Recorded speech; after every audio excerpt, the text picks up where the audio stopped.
warahmatullahi wabarakatuh. Perkenalkan, nama saya Nur Hasana, kelas MN20D. Di sini saya akan menjelaskan tentang efisiensi pasar untuk memenuhi tugas mata kuliah teori portfolio dan analisis investasi. Baik, langsung saja di bab 10 ini akan menjelaskan tentang efisiensi pasar. Yang pertama ada pengertian efisiensi pasar.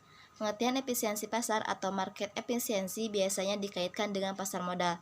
Ada juga yang lebih spesifik mengaitkan dengan pasar saham dan pasar uang.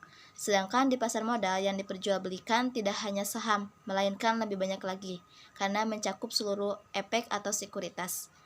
Adapun menurut Tendil Lilin 2010, efisiensi pasar atau pasar yang efisien adalah pasar yang dimana harga semua efek yang diperdagangkan telah mencerminkan semua informasi yang tersedia. Jika suatu saat di pasar modal, suatu efek bereaksi atas sesuatu hal yang tidak termasuk dalam konsep yang ada dalam pasar efisien, maka hal tersebut dapat disebut sebagai anomali atau gangguan. Di poin kedua yaitu karakteristik dan syarat pasar yang efisien. Pasar yang efisien dapat ditandai dengan karakteristik tertentu sebagai indikatornya.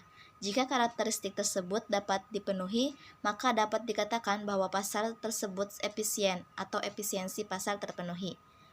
Pasar yang efisien memiliki beberapa karakteristik, yaitu diantaranya yang pertama, tidak dikenakan biaya transaksi, baik transaksi pembelian maupun biaya transaksi penjualan.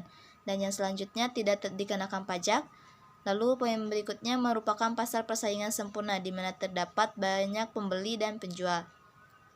Lalu pembeli dan penjual yang bertindak sebagai price marker, dan selanjutnya investor baik secara individu maupun perusahaan dapat memiliki akses yang sama ke pasar modal. Segala informasi pasar modal tersedia untuk semua pelaku pasar, di mana mereka juga memiliki penghargaan yang sama.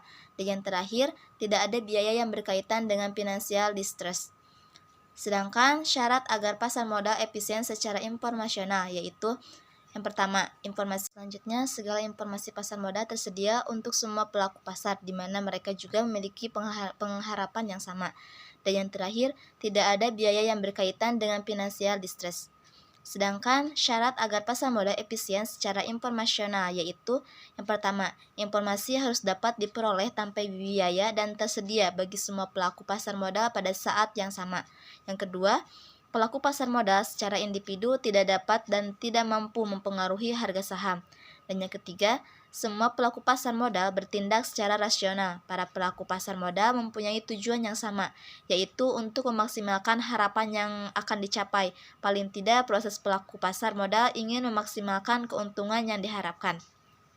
Dan yang keempat, tidak ada biaya transaksi pajak dan hambatan-hambatan transaksi lainnya. Yang ketiga di sini ada bentuk pasar yang efisien. Bentuk pasar yang efisien dapat dikategorikan menjadi beberapa tipe. Hal ini tentunya agar mempermudah klasifikasi yang dapat digunakan untuk dapat berbagai kebutuhan seperti analisis, pengembalian keputusan bagi para investor, forecast dalam penentuan harga efek, dan sebagainya. Sedangkan para ahli seperti Parma 1970 dan Haugen 1997 memilih bentuk pasar yang efisien menjadi 3 bentuk, yaitu yang pertama di sini ada efisien bentuk lemah atau weak point efisiensi. Efisiensi pasar bentuk lemah ini menunjukkan bahwa harga dapat mendeskripsikan semua informasi yang tercatat dalam historical harga masa lalu. Dengan demikian, investor tidak dapat memperoleh tingkat keuntungan yang lebih tinggi dari keadaan normal secara konsisten dengan menggunakan informasi harga di masa lalu. Sehingga dapat dikatakan bahwa informasi ini tidak relevan untuk memperoleh tingkat pengembalian atau return yang lebih tinggi. Dan yang kedua, yaitu efisiensi bentuk setengah kuat. Efisiensi pasar bentuk setengah kuat tidak hanya mencerminkan harga di masa lalu, tetapi juga informasi yang dipublikasikan akibatnya adalah keadaan ini investor tidak dapat memperoleh keuntungan di atas normal secara konsisten dengan memanfaatkan informasi publik. Dan yang ketiga, efisiensi bentuk kuat. Efisiensi pasar bentuk kuat dapat dicapai jika harga tidak hanya mencerminkan informasi harga di waktu lalu dan informasi yang dipublikasikan, tetapi juga informasi yang dapat diperoleh dari analisis fundamental tentang perusahaan dan perekonomian serta informasi lain, walaupun belum tentu dipublikasikan. Dengan demikian, harga efek menjadi sangat wajar, sehingga tidak ada investor yang mampu memperoleh perkiraan yang lebih baik mengenai harga saham secara konsisten. Selanjutnya kita membahas tentang anomali pasar dan dampak efisiensi pasar terhadap pelaporan keuangan. Anomali merupakan teknik atau strategi yang tampak bertentangan dengan konsep efisiensi pasar.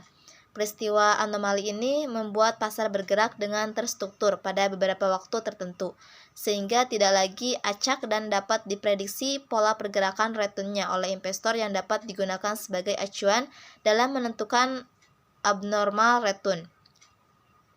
Anomali yang terjadi pada pasar modal dapat dikelompokkan menjadi 4, yaitu anomali peristiwa atau event anomali, anomali musiman atau seasonal anomali, anomali perusahaan atau firm anomali, dan anomali akuntansi atau accounting anomali. Untuk anomali peristiwa itu terdapat beberapa bagian, yaitu anomalous recommendation, yang kedua insider trading, yang ketiga listening, yang keempat value line rating change. Dan untuk anomali musiman yaitu terdiri dari Januari, weekend, time of day, in and month, seasonal, dan holidays. Dan untuk anomali perusahaan, yang pertama ada size, yang kedua ada closed and mutual funds, yang ketiga neglect, dan yang keempat institutional holdings. Dan yang terakhir untuk anomali akuntansi yang terdiri dari F per E atau price atau earning. Ya, selanjutnya ada earning surprise, lalu ada price atau sales, lalu selanjutnya ada price atau book. Selanjutnya ada dividend yields, dan yang terakhir earning momentum. Cukup sekian dari saya, kurang lebihnya mohon maaf. Terima kasih. Wassalamualaikum warahmatullahi wabarakatuh.